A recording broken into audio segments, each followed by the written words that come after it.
Hey there, Kendra here, and I have a treat for you today. We're going to be diving in headfirst into the world of AI productivity hacks and who doesn't want to be more productive. Trust me, by the end of this episode, you're going to be wondering how you ever survived without these digital dynamos. So grab your tea, your coffee, your soda, whatever you prefer, get comfy, and let's chat about how AI can be your new BFF in the workflow game. So let's kick things off with a little confession. I used to spend hours and hours and hours on tasks that take me minutes now. I put them off, I delayed them, I hated them, right? It's like I found, that secret passage in the video game that you used to go and it would take you to a secret level. Well, I feel like I found that with AI. And I want to share that cheat code with you all. I love scrolling through TikTok and I see all these people who say, AI made me a millionaire, or I built my entire business just leveraging AI by having it create content and ideas for me. Well, I think one person might have even said that they didn't really even understand what AI created for them, and now they were selling it. It's a little crazy. So I'm not going to say that they're lying, but I am a big fan of if it sounds too good to be true, then it probably is. I believe in leveraging AI to save time and effort and get rid of the boring stuff. I really hate doing that boring stuff. So let's talk a little bit about something close to my heart, podcasting. You know, this very show you're listening to? Well, AI is my secret weapon here. My process is very streamlined for my podcast. I write and create all my own content. The interviews are not AI generated. This is really me here, not something that's AI generated. But the production part of the process has a lot of help from AI. Unlike Joaquin Phoenix in Her, the movie, I'm not looking for an AI to be my best friend. But when it comes to podcast production, AI tools like Riverside.fm and ChatGPT are definitely my trusty sidekicks. So, first up, let's talk a little bit about Riverside.fm. This game changing tool doesn't just record my episodes, it creates a transcript that is like gold dust for what comes next. I take that transcript and feed it into ChatGPT or Claude.ai, and boom, I have a draft of my show notes. Here's the kicker though, I always add my own voice. I've got a show notes outline that I've perfected over time. This personal touch ensures my content stays authentic and on brand. I bulk record. Today I'm recording 4 episodes, and tomorrow I'm recording 5 interview episodes. Okay, I'm leveraging the transcripts and it saves me a ridiculous amount of time.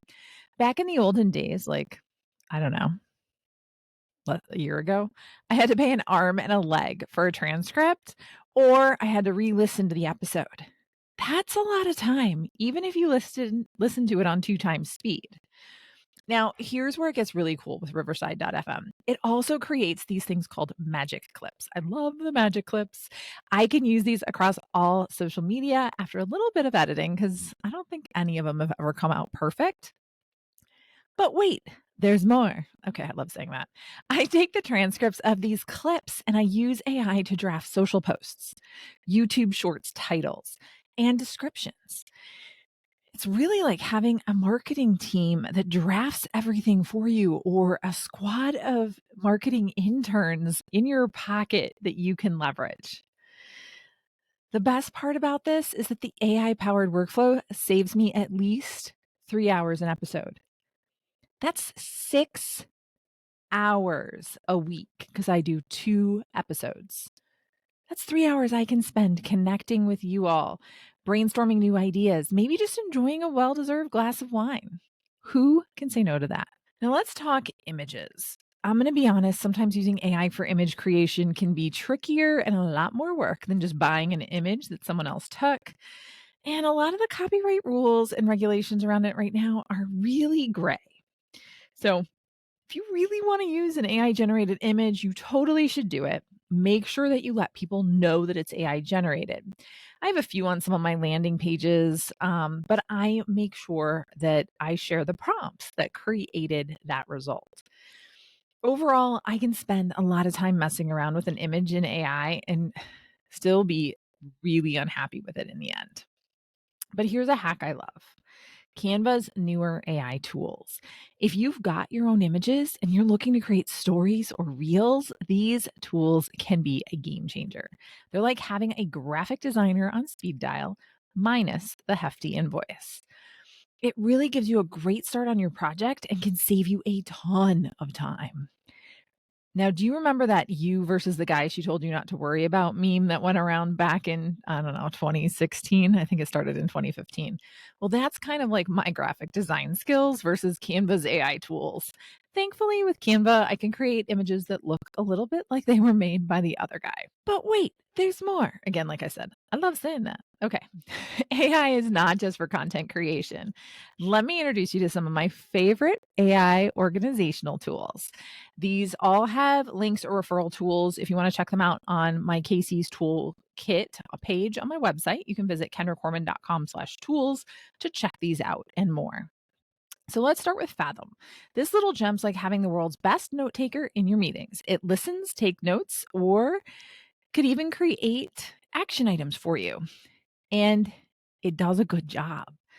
I've been finding issues with some of the ones built into Zoom that I'm not liking as much. And so Fathom's like magic, but better because it's real. Okay. Now I took some time off of Fathom. Again, using some other tools like the ones built into Zoom, they just weren't the same. Now, SaneBox is my favorite, one of my favorites. I've been using it for the longest time and had no idea it was AI because we really weren't talking about it back then. But if you feel like your inbox is a black hole, SaneBox uses AI to organize your emails, making sure the important stuff doesn't get lost in the noise. I get upwards of over 150 emails a day, and my goal is to always get to inbox zero before the end of the day. Doesn't always happen, and it's not a super easy thing to do, but triaging with SaneBox saves me a ton of time and effort, hours a week. Now, Asana is my go-to project management, task management tool. They've added some AI features in the past couple of months that are, well, actually, it might be the past year by now. They are starting to do work wonders for me. I can add in a bunch of details about a task. It can suggest subtasks or expand on the description. Whatever you're looking to do, especially if you're looking to create tasks for others, it can give you a bit of help in that process. It's like having a super smart assistant who never sleeps, which is always important, right? Finally, let me share with you Perplexity.ai. This has replaced a lot of me Googling things. I needed to write a standard operating procedure for a client on how to load a YouTube video on a Roku TV. Well, 90% of that is really Roku and YouTube with just a bit of the client's channel and video details. Perplexity gave me the summary for this SOP in the way and format that I needed it, and it even gave me sources so I could track back and make sure that the information was reliable, because that's important. It truly makes research easy and fun to do, and in the end, it saves me time from reading through page after page after page of different website content to really figure out and find what I need. I love, love, love comparing these tools to superheroes because that's fun for me. So let's bring in the Avengers here. Fathom is like our Captain America, always ready to take notes and lead the charge. SaneBox is like the Black Widow, stealthily organizing our inboxes. And Asana, well, that's our Iron Man, constantly upgrading and making our project management smarter.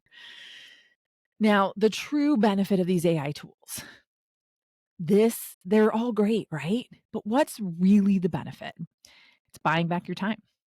I recently read the amazing book by Dan Martell called Buy Back Your Time. And let me tell you, it was very eye-opening. I loved it. Loved it.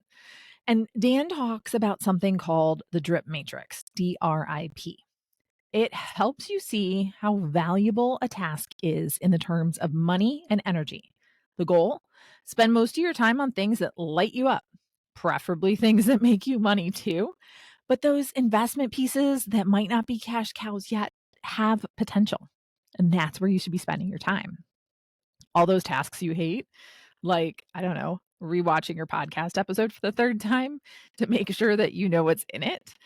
Those ones that drain your energy and creativity. That's where AI really, really, really shines. Okay. It can take over those and replace those replacement and delegation tasks, freeing you up for the big picture stuff.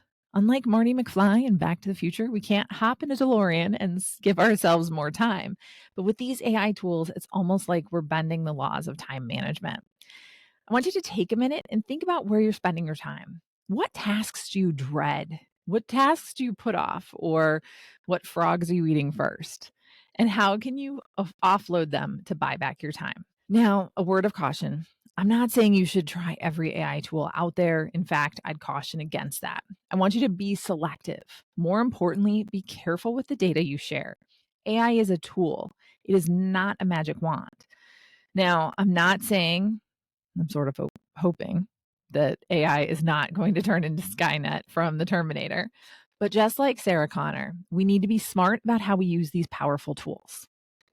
So there you have it. With the right AI tools and a smart approach, you can save hours each week and dozens of hours each month. I've become so productive between my VA and AI. I'm hardly wasting any time on things that don't light me up.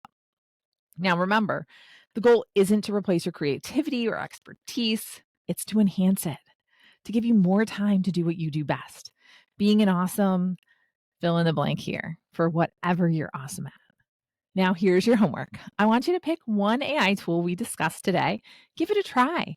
Or if you're really adventurous, I want you to think about a process you need to offload and investigate whether or not you could save time delegating it to AI. And while you're doing that, go ahead and ask Perplexity.ai to check it out. Then I want you to share your experience on social media. Use the hashtag AI Marketing Win. Be sure to tag me at Kendra Corman or at Kendra Corman Coach, depending on what social media tool you're on, because I can't wait to see how you all leverage these tools to supercharge your productivity. Until next time, keep innovating, keep creating, and remember, AI is not here to replace you. It's here to empower you. If you learned something today, please rate and subscribe wherever you're listening or watching. See you next time.